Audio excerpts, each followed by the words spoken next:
But மக்கள் மத்தியில் காலை உணவு திட்டம் ஸ்டாலினுக்கு கூடுதல் வாக்குகளை பெற்றுத்தரக்கூடிய ஒரு இதாக தான் நான் பார்க்குறேன். எனக்கு அதில் மாறுபட்ட கருத்து இல்லை. இதில் சீமானுக்கு அரசியல் என்னென்னா, தொடர்ந்து தனித்து நிற்கிறதும் எல்லா தேர்தலும் நிற்கிறதும் தான் சீமானை வந்து பெரிய அளவுக்கு உயர்த்தி. ஆர்கே நகரில் பாஜக வந்து தமிழிசையை காலி பண்ணதுக்கு அத்தனை பேரும் முயற்சி பண்ணி குழி வெட்டினதில் அதில் பாஜகவை குழியில் தூக்கி போட்டுட்டாங்க. சீமான் தமிழ் தேசியம் அந்த இடத்துல எமர்ஜ் ஆகிட்டு. அறிவு நாணயம் இருந்தால் வீடியோ நடத்தக்கூடியவங்க, சர்வே நடத்தக்கூடிய சகோதரர்கள், நண்பர்கள் அனலைஸ் பண்ணணும். பிக் பாஸ் மூலம் பண்ணாலும் சரி, களத்தூர் கண்டமானாலும் சரி, தமிழ்நாட்டின் அத்தனை வீட்டுக்குள்ளேயும் பலமுறை விஜய் போனதோட பல மடங்கு முறை போயிட்டு வந்தவர். உங்கள் பேரை அடுத்த நிகழ்ச்சியில் நான் சொல்லி குறிப்பிடலன்னு சொல்கிறேன். உங்கள் இன்டெலெக்சுவல் டிஸ்ஆனஸ்ட் பீப்புள்னு உங்களை அடுத்த இதில் சொல்கிறேன். இப்போ இந்த நிகழ்ச்சியில் சொல்ல விரும்பலை.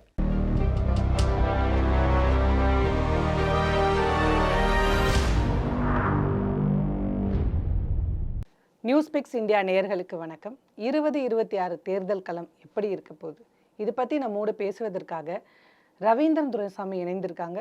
வணக்கம் சார். வணக்கம் பாரதி. முதலமைச்சர் ஸ்டாலின் ஒரு திட்டத்தை அறிவிக்கிறாரு, காலை உணவு திட்டம்.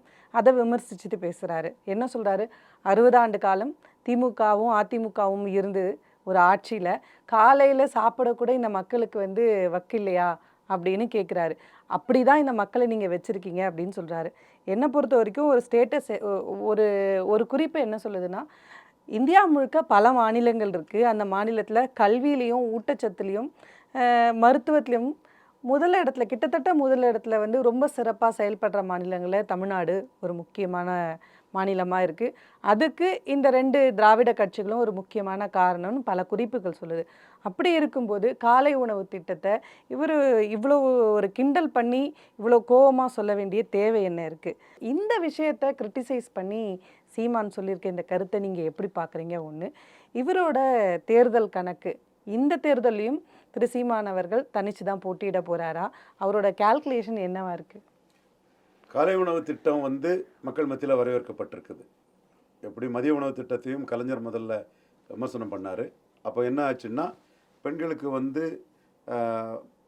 மத்திய ராமநாதபுரம் இந்த பக்கத்தில் உள்ள தாய்மார்களுக்கு என்னென்னா, பிள்ளைய ஸ்கூலுக்கு அனுப்பிட்டா மத்தியானம் ஸ்கூலில் அவங்க எடுத்துகிறாங்க. இவங்க தங்களோட ஹியூமன் ரிசோர்ஸஸ் வேலை பார்க்குறத பார்த்துட்டு சாயங்காலம் வந்தால் போதும். அந்த இது வந்து அவங்களுக்கு ஒரு பெரிய ஒரு ஹியூமன் ரிசோர்ஸஸ் சேவிங்ஸ் அந்த இடத்துல கிடைக்குது.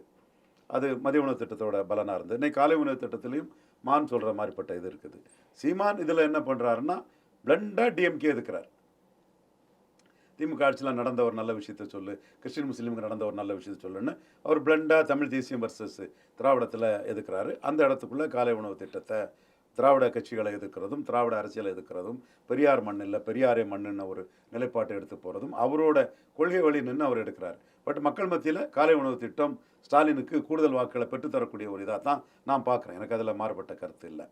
இதில் சீமானுக்கு அரசியல் என்னென்னா, தொடர்ந்து தனித்து நிற்கிறதும் எல்லா தேர்தலும் நிற்கிறதும் தான் சீமானை வந்து பெரிய அளவுக்கு உயர்த்தியிருக்குது. அன்றைக்கி முதல்ல வரும்போதே பொது தொகுதிகளில் ஆதித்தமிழர், அரசியல் அதிகாரத்தை இழந்த சமூகங்களுக்கு அதிகாரம்னு நான் யாருக்கானவன்னு வந்தார்.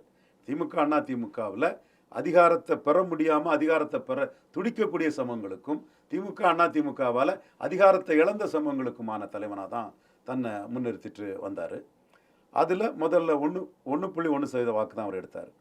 ஆர்கே நகரில் பாஜக வந்து தமிழிசையை காலி பண்ணதுக்கு அத்தனை பேரும் முயற்சி பண்ணி குழி வெட்டினதில் அதில் பாஜகவை குழியில் தூக்கி போட்டுட்டாங்க. சீமான் தமிழ் தேசியம் அந்த இடத்துல எமர்ஜ் ஆகிட்டு. ஆர்கே நகரில் வந்து ஆர்கே டிடிவி தினகரன் ஸ்டாராக ஜெயித்தாலும் உள்ளுக்குள்ளே ஒரு அரசியல் நடந்தது. தமிழ் தேசியமாக இந்துத்துவாங்கிறது. இந்துத்துவா உள்குழப்பத்தில் பல தலைகள் ஒன்று சேர்ந்து நவக்கிரகங்கள் ஒன்றை காலி பண்ண முயற்சி பண்ணி அவங்க வந்து மிக கீழான ஒரு அவமானகரமான ஒரு ஓட்டுக்கு கீழே போயிட்டாங்க. முன்ன விட ஓட்டில் அதிகம் பெற்று நாம் தமிழர் உயிர் பெறுது. நாம் தமிழர் உயிர் பெறுற இடம் தமிழ்நாடு பிஜேபியோட டிஃபால்ட். அப்புறம் அமித்ஷா வந்து இந்தியாவிலே ஊழல் மாநிலம்னு சொல்லிக்கிட்டு, திமுக அண்ணா திமுக ரெண்டும் ஊழல்னு சொல்லிக்கிட்டு அவர் வந்து அண்ணா திமுகவோட ஒரு கூட்டணிக்கு பாஜக போகுது. அதில் சீமான் பாஜகவோட அதிகம் வந்துடுறார். அதாவது 1% இருந்த சீமான் இங்கே அமைச்சர் என்னென்னலாமோ எம்எல்ஏக்கள் ரங்கராஜன் குமாரமங்கலம், பொன் ராதாகிருஷ்ணன் இவங்களெல்லாம் வச்சிருந்த சிபி ராதாகிருஷ்ணன் எம்எல்ஏ, மாஸ்டர் மதன் இவங்களெல்லாம் உள்ளடக்கிய பாஜகவை மிஞ்சுறாருன்னா ஆர்கே நகரில் பாஜகவுக்கு டிஃபால்ட்டு சீமானை வளர்த்து விடுது. இதை அறிவு நாணயம் உள்ள அறிவு நாணயம் இருந்தால் வீடியோ நடத்தக்கூடியவங்க, சர்வே நடத்தக்கூடிய சகோதரர்கள், நண்பர்கள் அனலைஸ் பண்ணணும். நான் நடந்த விஷயந்தான், இதில் யாரும் ஒன்றும் மாற்றி மறித்து பேச முடியாது. எல்லாமே டேட்டாவோட தான் நம்ம அந்த இடத்துக்குள்ளே பேசுகிறேன். ஏன்னா உண்மை மக்களுக்கு தெரியணுங்கிறக்காக தான் சகோதரர்கள் பேரை எடுக்கிறேன், பேரை சொல்லலாம்னா. ஸோ இந்த இடம் வந்து பிஜேபிக்கு டிஃபால்ட்டு. அடுத்து சீமான் வளர்ச்சிக்கு டிஃபால்ட்டு பண்ணது தினகரனும் கமலஹாசனும்.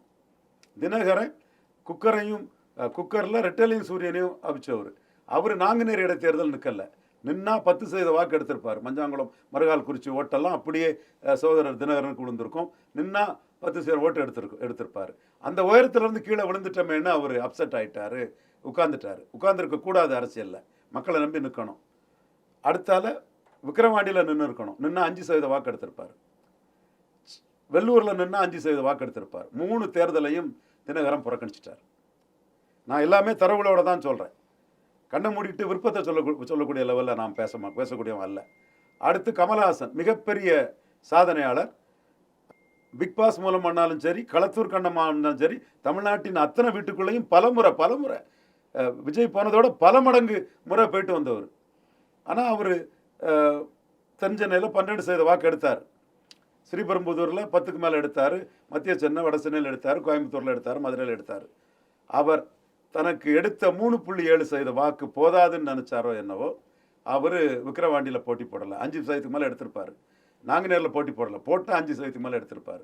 வெள்ளூரில் போட்டி போடலை. அவர் களத்துக்குள்ளே நின்னா 7-8% கூட வெள்ளூரில் அவரால் எடுத்திருக்க முடியும். ஆனால் அவர் களத்தை விட்டார். அப்போ மக்கள் மத்தியில் என்ன உருவாகுது? சீமான் மக்களுக்காக மக்களோட நின்று அவமானமோ அசிங்கமோ நம்ம கேவலப்படுத்தினாலும் என்ன படுத்தினாலும் நம்ம பிள்ளை நமக்காக நிற்கிறான். நம்மளிருந்து வந்த ஒரு பிள்ளை வளர்ந்துகிட்டு இருக்கிறான், நம்மளை நம்பி வளர்றான். அப்போ மக்கள் இடைத்தேர்தலில் சீமானுக்கு 2.6% தான் வெள்ளூரில் கொடுத்தாங்க. 1.5% தான் இங்கே விக்கிரவாண்டியில் கொடுத்தாங்க. ஹரிநாடார்னு ஒரு தாதா, ஒரு ஜாதி சங்க தலைவர், அவரை விட குறைவாக தான் ஓட்டை கொடுத்தாங்க. அப்போ ஹரிநாடாரோட சீமானுக்கு ஓட்டு குறைவுன்னு காலையிலேருந்து சாயங்காலம் வரை அவ்வளவு தொலைக்காட்சிகள்லையும் அவ்வளோ பத்திரிகைகள்லையும் பாக்ஸ் நியூஸ் போட்டாங்க. இன்றைக்கி அந்த சீமான் தான் தினகரனையும் கமலஹாசனையும் மிஞ்சி 8.3 நிற்கிறாருன்னா எல்லா களத்திலும் நிற்கிறாரு, மக்களோட நிற்கிறாரு. மக்கள் தன்னை அவமானப்படுத்தினாலும் அசிங்கப்படுத்தினாலும் நிற்கிறாருங்க லெவலில் தான் மக்கள் இதை போட்டிருக்காங்க. விஜயே மைக்கை போட்டவர் சந்தர்ப்பவாதி ஆட்டு மைக்கு படத்தை போட்ட விஜய் இங்கே 5% ஓட்டு கூட சீமான் என்ன ஓட்டு எடுப்பார் நினச்சிக்கிட்டு கலந்துக்கிட்டார், நடுலன்ட்டார். மறைமுகமாக ஆதரித்த விஜய் பல கலர் மாறினதில் நாம் தமிழர் கலரையும் விஜய் எடுத்திருக்கிறாரு. மைக்கு படம் போட்டதும் ஒரு நாம் தமிழர் கலரை எடுத்தது தான். உலகத் தமிழர்கள் மத்தியில் படத்துக்கு ஒரு ப்ளஸ் வரும்னு அந்த இடத்துல ஒரு நடுநிலை ஆயிட்டு போயிடுறாரு. சிவகார்த்திகேயன் வந்து சீமானை பார்த்தாரு. சீமான் நின்னதில் சீமானுக்கு பெருமை. ஒரு 1% கூடி ஒரு 6% வாக்குக்கிட்ட அங்கே எடுத்தார்.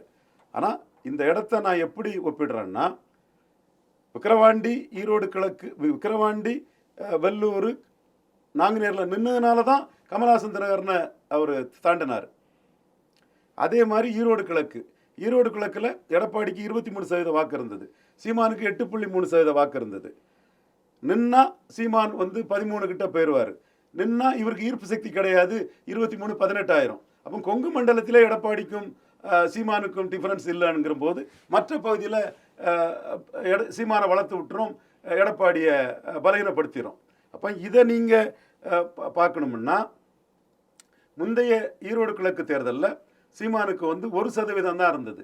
பழனிக்குமார் மூலமாக தமிழக முதல்வர் ஸ்டாலின், திராவிட இயக்கம், தம்பி திராவிடத்தை எய்த்த நாம் தமிழர்களின் லட்சணத்தை பார்த்தாயா, வெறும் 1% எக்ஸ்போஸ் பண்ணி காட்டினார். அதிமுகவுக்கும் பாஜகவுக்கும் 30% இருந்தது. இவங்களுக்குள்ள போட்டியில் சீமான் தன் பிரச்சார வலிமையால், ஈர்ப்பு சக்தியால் 6.3 அதை கொண்டு நிறுத்திட்டார். எடப்பாடிக்கு பிரச்சார வலிமையும் ஈர்ப்பு சக்தியும் இல்லாதனால அது 25 குறைஞ்சி போச்சு. இதே நிலைமை 23 குறைஞ்சி 18 8.3 குறைஞ்சி 13 மாறுனா எடப்பாடி பலகீனப்பட்டிருக்காரு, சீமான் பலகீனமாக இருப்பாருன்னு தெரியும். இதை அறிவு நாணயம் உள்ள அரசியல் விமர்சகர்கள் யாராவது இதுவரை குறிப்பிட்டிருக்கீங்களா? நான் சொல்றது உண்மையா பொய்யா? உங்கள் பேரை அடுத்த நிகழ்ச்சியில் நான் சொல்லி குறிப்பிடலைன்னு சொல்கிறேன். உங்கள் இன்டெலெக்சுவல் டிஸ்ஆனஸ்ட் பீப்புள்னு உங்களை அடுத்த இதில் சொல்கிறேன். இப்போ இந்த நிகழ்ச்சியில் சொல்ல விரும்பலை. அப்போ இதுதான் சீமானுக்கு பலமாக இருக்குது. அப்போ எடப்பாடி விக்கிரவாண்டி ஈரோடு கிழக்கில் நிற்காதது நான் வன்னியர்கள்ட்டையும் நான் வெள்ளாள கண்டுவிட்டையும் பலையினப்படுவார். சீமான் தாயா நமக்கான ஆள் தெளிவாக நிற்கிறான், எந்த இடத்துல நமக்கு தெளிவாக நிற்கிறாங்கிற ஒரு இமேஜ் அந்த ஏற்கனவே நான் சொன்னல வண்ணார் நாவிதர் குயவர் போன்ற சமங்கள்னாலும் பறைய தேவேந்திரர் போன்ற சபல்டன் காஸ்ட்னு சொல்லக்கூடிய அன்ற பசியப்ப ஜாதிகள் மத்தியில் சீமானுக்கு இமேஜ் இதில் உயரும் ஒன்று. இதையும் தாண்டி சீமானுக்கு ஆர்கே நகரில் கிடைச்சது மாதிரி கிடைச்ச இன்னொரு பூஸ்ட் என்னன்னா, அண்ணாமலையை காலி பண்ணுன்னு பாஜக தலைவர்கள் ஈரோடு கிழக்கில் நிற்காதது. அப்போ நீங்கள் யோசிங்க, என்டிஏ ஒரு பெரிய சக்தி, அவங்க விக்கிரவாண்டியில் நிற்கிறாங்க. எடப்பாடியே 2ஆம் இடத்துல இருந்த எடப்பாடியே விரட்டி அடிக்கிறாங்க. ராமதாஸ், அன்புமணி ராமதாஸ், மாம்பழம் 29% ஓட்டை எடுக்கிறாங்க. அப்படிப்பட்டு என்டிஏ ஏன் ஈரோடு கிழக்கில் நிற்கல? அப்போ சீமான்ட்டு அந்த லீடர்ஷிப்பை கொடுத்துட்டீங்க. பெரியார் மண்ணில் பெரியாரே மண்ணுன்னு சொல்லும்போது சீமானுக்கு கருத்தை நான் ஏற்றுக்கிறேன்னு அர்த்தம் இல்லை. அந்த ஸ்டாண்ட் அவர் எடுத்து சொல்லும்போது பெரியார் மண்ணு தான்னு ஸ்டாலின், எடப்பாடி, விஜய் 3 பேர் நிற்கிறாங்க. பெரியாரே மண்ணுன்னு சீமான் நிற்கிறாப்புல. இந்த எண்ணம் கொண்ட ஓட்டர்ஸ் தான் அந்த 18%. அப்போ சீமான் வந்து பெரியாரே மண்ணுன்னு சொல்லி களத்துக்குள்ளே நிற்கிறாரு. களத்தை விட்டு ஓடின 18% என்டிஏக்கும் சீமான் லீடர் ஆகிறார். நீ விக்கிரவாண்டியில் என்டிஏன்னு ஒரே குட்டையில் உரிய மட்டைகள்னு வாக்கு எடுத்தீங்களா? 29% எடுத்தீங்களா? நீங்கள் ஏன் ஈரோடு கிழக்கில் உங்களால் நிற்க முடியல? அண்ணாமலை ஒரு லீடராக இருக்காருங்கிற பொறாமையில் நீங்கள் அவங்க கட்சியை காலி பண்ணுறீங்க. தமிழிசை லீடராக இருக்காங்கிற பொறாமையில் ஆர்கேனரில் காலி பண்ணி 1% சீமான 8.3% ஏற்றி விட்டுட்டீங்க. இப்போ மக்கள் எல்லாம் பார்த்துட்டு இருக்கிறான். இந்த மோட்டிவேட்டட் சர்வேயர் மாதிரி இல்லை மக்கள். மக்கள் வந்து விருப்பப்பட்டு பேசக்கூடிய அரசியல் விமர்சகர்கள் மாதிரி இல்லை. அவன் எல்லா இதையுமே பார்த்துட்டு இருக்கிறான். அப்படி பார்த்ததுனால தான் தினகரனையும் கமல்ஹாசனையும் மீறி சீமானை வளர்த்து விட்டுருக்கிறான். இப்பவும் நீங்கள் வந்து அவமானப்படுவீங்களா, தோற்று போவீங்களா, களத்தை விட்டு ஓடிடுவீங்க. அப்போ மக்களை நீங்கள் நம்ப தயாராக இல்லை. சீமான் மக்களை நம்புகிறான், மக்கள்ல இருந்து வந்தவங்கிறான். மக்களை அவமானப்படுத்தினாலும் எனக்கு பரவாயில்லங்கிறான். அந்த சிச்சுவேஷனில் எடப்பாடி ஸ்டாண்டை மாற்றினது, விக்கிரவாண்டி ஈரோடு கிழக்கில் சீமான் நின்னது, கட்சி ஆரம்பிச்சுட்டு லெட்டர் பேட் அவுட்டு அரசியல் வியாபாரியா விஜய் விக்கிரவாண்டி ஈரோடு கிழக்கில் நிற்காதது, எல்லாத்துக்கும் மேலே விக்கிரவாண்டியில் நின்ன என்டிஏ ஈரோடு கிழக்கில் நிற்காம போனது. இவ்வளவு வந்து சீமானுக்கு பெரிய அட்வான்டேஜை கொடுக்கும். இந்த அட்வான்டேஜை மறைக்கிறதுக்கு தான் இன்டெலெக்சுவலி டிஸ்ஆனஸ்ட், அறிவு நாணயமற்ற அரசியல் விமர்சகர்கள் பலரும் பேசிகிட்டு இருக்காங்க. நான் அடுத்த கட்டங்களில் அவங்க பேரையே நான் சொல்லதுக்கு, என் சகோதரர் தான் சொல்லதுக்கு தயங்க மாட்டேன். ஸோ இந்த அட்வான்டேஜ் சீமானுக்கு தெளிவாக இருக்குது. அடுத்த அட்வான்டேஜ் அண்ணாமலையை நீக்குனது, அதுவும் சீமானுக்கு அட்வான்டேஜாக இருக்குது. இதனால தான் நான் சொன்னேன் 8% வாக்கு சீமான் மக்களவையில் வருவாருன்னா திமுகவும் அண்ணா திமுகவும் காங்கிரஸ் பாஜகவின் ஊதுகுழல்கள், ஒட்டுண்ணிகள், தொங்கு சதைகள்னு புதுசாக சொல்கிறாரு. திமுக வேண்டாம் அண்ணா திமுக வேண்டான்னு ஓட்டு தான் மற்றவங்க கேட்டாங்க. வைகோனாலும் சரி, விஜயகாந்தனாலும் சரி, ஐயா மூப்பனாலும் சரி, திமுக வேண்டாம் அண்ணா திமுக வேண்டான்னு தான் அந்த ஓட்டை கேட்டாங்க.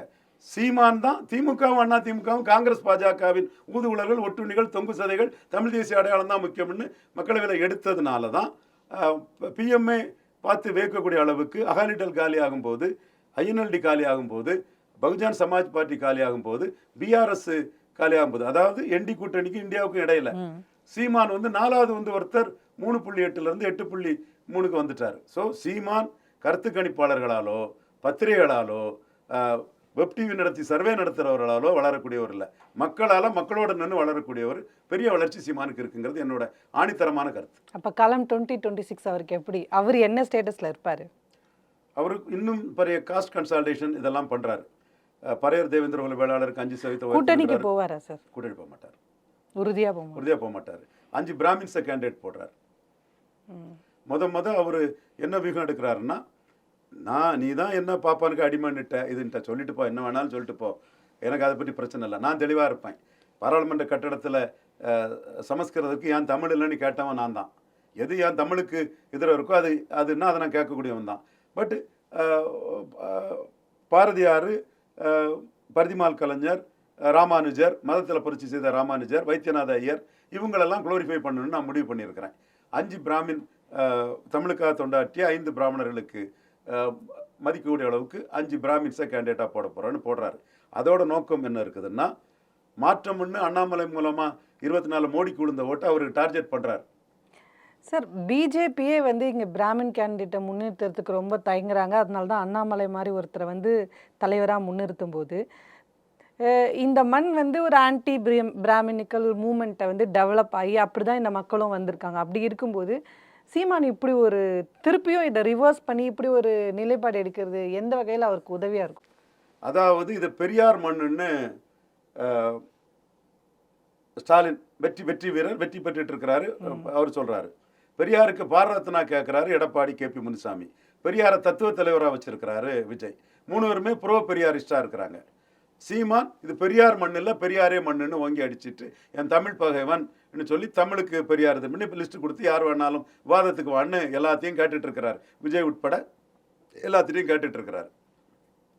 இந்த சூழ்நிலையில் பெரியார் இதால் வந்து பாதிக்கப்பட்ட ஒரு சமூகம் பிராமண சமூகம். கருத்தியலை நான் பாதிக்கப்படலை, சொல்லலை. பூணூல் அறுத்தது எப்படி நியாயமாகாது. காமராஜ் அதுக்கு சரியான நடவடிக்கை எடுக்காததும் பெரியார் சப்போர்ட் இருக்குங்கிறதுக்காக காமராஜ் சரியான நடவடிக்கை எடுக்காததும் நியாயமாகாதுங்கிறது என்னோட பார்வை.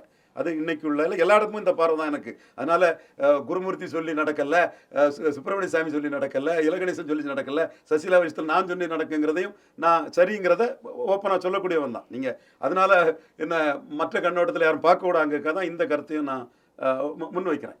அப்போ அந்த மக்களுக்கு ஒரு பாதிப்பு இருக்குதா அவங்க உணர்றாங்க. அதை வெறும் வார்த்தையில் பெரியாரை மண்ணுன்னு சொல்லிட்டு சொல்கிறதுல அர்த்தம் இல்லை. உங்களோட பொலிட்டிக்கல் ரெப்ரசன்டேஷனையும் நான் மீண்டும் உயர்த்ததுக்கு தயாராகிறேன். மற்றவங்க வந்து பிராமின்ஸ் ஓட்டு டேக்கன் ஃபார் கிராண்டட்னு சொன்ன முடிவு பண்ணக்கூடிய இடத்துல நான் 5 பிராமணர்களை போடுறேன். நீங்கள் உங்களுக்கு இதுவரை உங்களுக்கு ஏற்பட்ட நெருக்கடிகள் இதெல்லாம் வந்து எந்த தலைவருமே உங்களுக்காக வரல. நான் வெளிப்படையாக வரேன், உங்களோட ஆதரவை எதிர்பார்க்குறேன். இதுதான் சீமானுக்கு ஸ்ட்ராட்டஜி. இதில் பார்ப்பன அடிமணி யார் சொன்னாலும் அதை பற்றி கவலைப்பட மாட்டாப்புல. இதில் ஜம்பாகி ஓட்டை பெரிய அளவு கொண்டு போகிறது தான் சீமான் இருப்பார். ரொம்ப சீரியஸான 2026 தேர்தல் களத்தை பற்றி கிட்டத்தட்ட விரிவாகவே வந்து சார் நம்மோட பகிர்ந்திருக்காங்க. நன்றி சார். நன்றி பாரதி.